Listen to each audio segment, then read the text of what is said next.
We provide you the platform to turn your dreams into reality.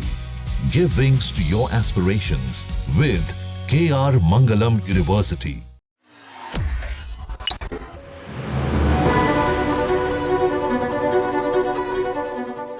1 जुलाई 2025 से देश भर में कई बड़े बदलाव हुए। इनका सीधा असर आपकी जेब पर पड़ा है। इन बदलावों में आम आदमी से जुड़े नियम भी हैं।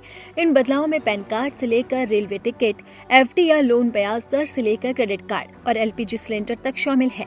लेकिन जब भी नया महीना शुरू होता है तो उसके साथ ही नियम बदलते हैं और कुछ चीजें महंगी होती है तो कुछ चीजें सस्ती हो जाती है। लेकिन उससे पहले आपको बता दें कि फटाफट खबरों को देखने के लिए आप अपने फोन में दैनिक जागरण ऐप को इंस्टॉल कर लीजिए। यहाँ आपको सटीक और सही खबरें मिलेंगी। अब आपको बताते हैं कि क्या सस्ता हुआ है और क्या महंगा हुआ है।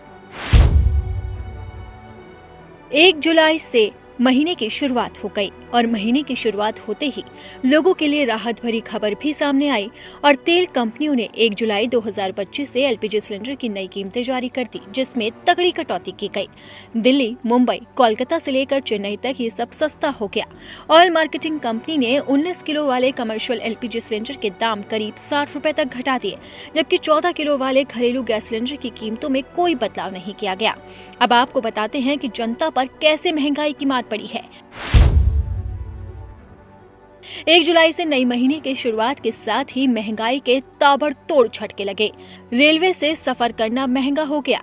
स्लीपर कोच का किराया 1 पैसे प्रति किलोमीटर और एसी कोच का किराया 2 पैसे प्रति किलोमीटर तक बढ़ा दिया गया। वहीं एटीएम से कैश निकालना भी महंगा हो गया। 1 जुलाई से कई बैंकों ने निःशुल्क निकासी की सीमा के बाद ट्रांजैक्शन चार्ज को बढ़ा दिया। एक्सिस बैंक ने 1 जुलाई से फ्री ट्रांजैक्शन के बाद कैश निकासी पर एटीएम शुल्क को बढ़ाकर 23 रुपए प्रति ट्रांजैक्शन कर दिया। इसी तरह से आईसीआईसी बैंक ने अपनी कुछ सेवाओं के लिए सर्विस चार्ज में बदलाव किया। बैंक के खाता धारकों को डिमांड ड्राफ्ट, मेट्रो और नॉन मेट्रो शहरों में दूसरे बैंकों के एटीएम से लेन देन करने पर अब पहले से ज्यादा चार्ज देना होगा। वहीं अब आपको बताते हैं कि जनता पर किस तरह से मार पड़ी है महंगाई की। सोने के दाम में भी बढ़ोतरी देखी गई है। सोने के दाम में 1140 प्रति 10 ग्राम और चांदी के दाम में 2300 प्रति किलो का उछाल आया है। नई कीमतों के बाद सोने के दाम 98,000 रुपए और चांदी के भाव 1 लाख के पार हो गए हैं। यानी कि साफ है कि जैसे ही नई महीने की शुरुआत हुई है वैसे ही जनता पर महंगाई की मार पड़ी है। हालांकि कमर्शियल सिलेंडर जरूर सस्ता हुआ है, लेकिन इसका असर आम लोगों की जिंदगी पर नहीं पड़ेगा। कमर्शियल गैस सिलेंडर सस्ता होने से सिर्फ और सिर्फ रेस्टोरेंट और हलवाइयों को फायदा होगा। इसका आम जनता की जिंदगी पर किसी भी तरह से असर नहीं पड़ेगा।